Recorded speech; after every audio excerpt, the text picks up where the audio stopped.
Hello good morning बच्चों। हम exercise 4.1 का पहला क्वेश्चन कल कर चुके थे। जिन बच्चों ने वो वीडियो नहीं देखी है प्लीज़ उस वीडियो को देख लेना ताकि आपकी अच्छे से समझ में आ जाए। ठीक है, अब हम आगे चलते हैं, इसका दूसरा क्वेश्चन देख लेते हैं। दूसरे प्रश्न में कह रहा है जांच कीजिए कि कोष्ठकों में दिए हुए मान दिए गए संगत समीकरणों के हल हैं या नहीं। देखो दोस्तों बच्चों, यहाँ पर n इक्वल टू 1 दे रखा है, तो आपको पूछा गया है यदि इस इक्वेशन में n इक्वल टू 1 रखूँ तो क्या ये संतुष्ट करता है या नहीं। तो हम देख लेते हैं, देखिए ज़रा, यहाँ पर n है, n प्लस 5 है, तो मैं LHS में यानी लेफ्ट हैंड साइड में n की वैल्यू 1 रखूँगा तो क्या हो जाएगा 1 प्लस 5 हो जाएगा, जो कितना प्राप्त होता है 6 प्राप्त होता है। जबकि ये क्या कह रहा है, ये कह रहा है कि ये 19 के बराबर होना चाहिए। क्या 19 के बराबर है? नहीं है, यानी गलत हो जाएगा। तो ये क्या हो जाएगा, ये इस समीकरण का संगत हल नहीं होगा। ठीक है बच्चों, तो ये गलत हो जाएगा। दूसरा देख लेते हैं, 7n प्लस 5 इक्वल टू 19। यहाँ पर हमें n की वैल्यू रखनी है -2। जब हम n की वैल्यू -2 रखते हैं तो देखो -2 मल्टीप्लाई बाई 7 प्लस 5, ठीक है। यहाँ कितना हो जाएगा -14 हो जाएगा, प्लस 5 इक्वल टू कितना आएगा -9 आएगा। जबकि बच्चों यहाँ पर कितना दे रखा है 19 दे रखा है, 19 के इक्वल बराबर दे रखा है। तो ये क्या हो जाएगा, ये भी क्या हो जाएगा गलत हो जाएगा। हम बोल देंगे ये संगत समीकरण का हल नहीं है। ठीक है, तीसरा देख लेते हैं, 7n प्लस 5 इक्वल टू 19। यहाँ पर हम n की वैल्यू कितनी रखनी है, 2 रखनी है। तो देखते हैं हम 7 इंटू 2 प्लस 5, तो देखो 7 दूनी 14 होती हैं और प्लस 5 कितना हो जाएगा 19 हो जाएगा। और देखो यहाँ भी 19 आ रहा है ना, तो इन LHS बराबर क्या हो जाएगा RHS हो जाएगा।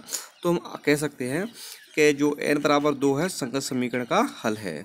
ठीक है बच्चों, पहला गलत था, दूसरा भी था गलत था, संगत हल नहीं था, और तीसरा आपका हो जाएगा।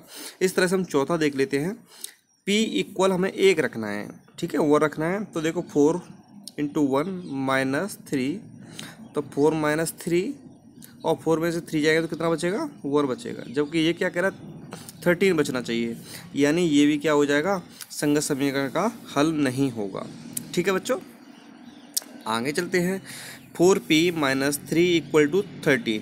यहाँ पे हमें वैल्यू रखनी है p की -4। तो देख लेते हैं, 4 इंटू -4 -3 -16 हो जाएगा, -3 यानी कि ये कितना हो जाएगा -19 हो जाएगा। जबकि यहाँ कितना दे रखा है प्लस का 13 दे रखा है, यानी ये भी क्या हो जाएगा संगत समीकरण का हल नहीं होगा। तो ये भी क्या गलत हो जाएगा। लास्ट देख लेते हैं, 4p माइनस 3 इक्वल टू 13। यहाँ पर हमें p की वैल्यू रखनी है 0।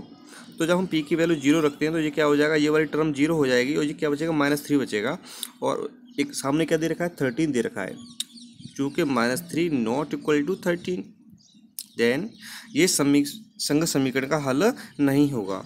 ठीक है बच्चों, तो जितने भी हमने क्वेश्चंस किए ओनली इस वाले क्वेश्चन को छोड़कर किसी का भी संगत समीकरण का हल नहीं था, ओनली इसका संगत समीकरण का हल विद्यमान है।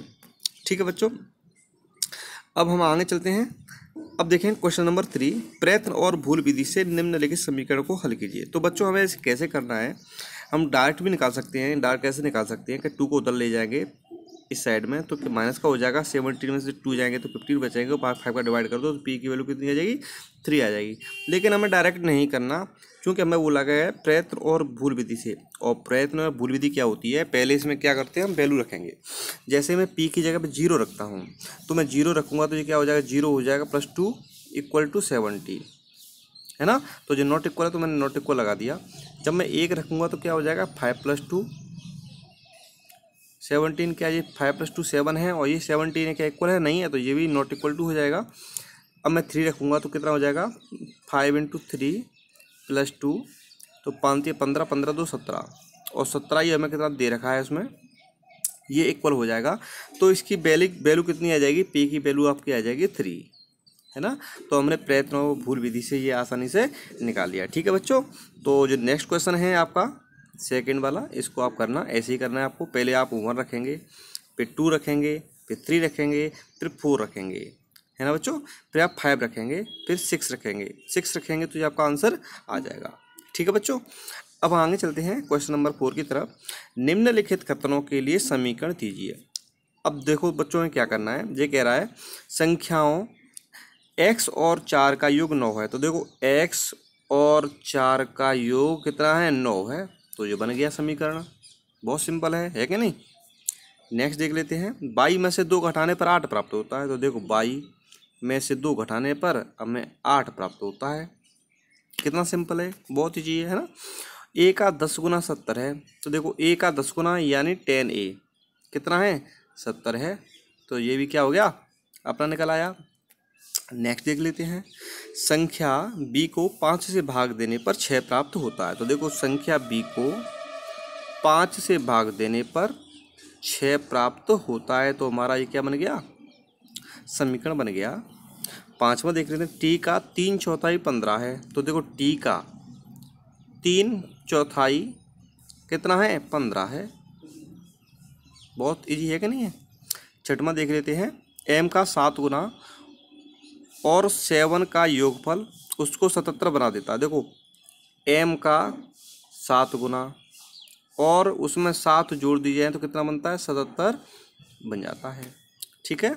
इसी प्रकार नेक्स्ट देखिए, 7 क्या कह रहा है, एक संख्या x की चौथाई ऋण 4 आपको 4 देता है। तो देखो एक संख्या 4 की चौथाई यानी x की चौथाई और 4 ऋण आपको 4 दे रहा है ना।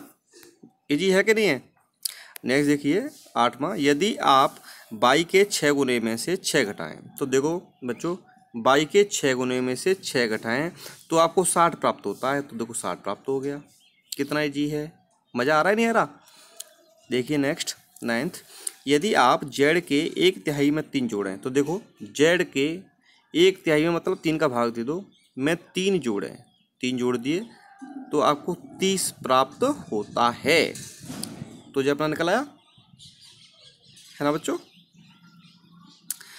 अब नेक्स्ट देख लेते हैं हम, क्वेश्चन नंबर 5 क्या कह रहा है कि निम्नलिखित समीकरणों को सामान्य खतनों के रूप में लिखिए। निम्नलिखित समीकरणों को सामान्य खतनों के रूप में लिखिए। तो अभी क्वेश्चन नंबर 4 में हमने क्या किया था, सामान्य खतन दिए हुए थे, हमने उनको समीकरण में चेंज किया था। और अब हम क्या करेंगे, हमें कुछ समीकरण दे रखे हैं, इनको हमें खतनों में बताना पड़ेगा। तो देखो बच्चों हम पहला क्वेश्चन देख लेते हैं। तो हम क्या बोलेंगे, P में 4 जोड़ दिए जाएं तो 15 प्राप्त होता है। तो पहले का खतन क्या हो जाएगा, P में 4 जोड़ दिए जाएं तो 15 प्राप्त होता है, 15 प्राप्त होता है। दूसरा देख लेते हैं, M में से 7 घटा दिए जाएं तो 3 प्राप्त होता है, 3 प्राप्त होता है। नेक्स्ट देख लेते हैं, M में 2 का गुणा करने पर 7 प्राप्त होता है ना। नेक्स्ट देख लेते हैं, M में 5 का डिवाइड करने पर 3 प्राप्त होता है। ठीक है। नेक्स्ट देख लेते हैं, m का 3/5 में हिस्सा 6 के बराबर है ना। इस तरह से नेक्स्ट देख लेते हैं कि p में 3 से गुणा कर दिया जाए और गुणा करने के बाद में 4 जोड़ दिया जाए तो 25 प्राप्त होता है, 25 प्राप्त होता है। ठीक है। 7वां देख लो कि p का 4 गुना, p के 4 गुने में से 2 घटा दिए जाए तो हमें 18 प्राप्त होता है। p के 4 गुने में से 2 घटा दिए जाएं तो हमें 18 प्राप्त होता है। इसी तरह से 8वां देख लीजिए, p में 2 का भाग दिया जाए फिर उसमें 2 जोड़ दी जाए तो 8 प्राप्त होता है। आप इसको ऐसे भी कह सकते हैं, p का आधा, p के आधे में 2 जोड़ दिए जाएं तो हमें कितना 8 प्राप्त होता है, 8 प्राप्त होता है। इस तरह से हमने ये सारे क्वेश्चन सॉल्व कर लिए। अब बच्चों क्वेश्चन नंबर 6 बचा हुआ है, इसको हम कल देखेंगे। ठीक है। और यदि बच्चों आपने चैनल सब्सक्राइब नहीं किया है तो चैनल को सब्सक्राइब कर लीजिए, जिससे क्या होगा, आपको आगे आने वाली हर वीडियो का नोटिफिकेशन मिल जाया करेगा। ठीक है बच्चों, कल मिलते हैं। जय हिंद, जय भारत।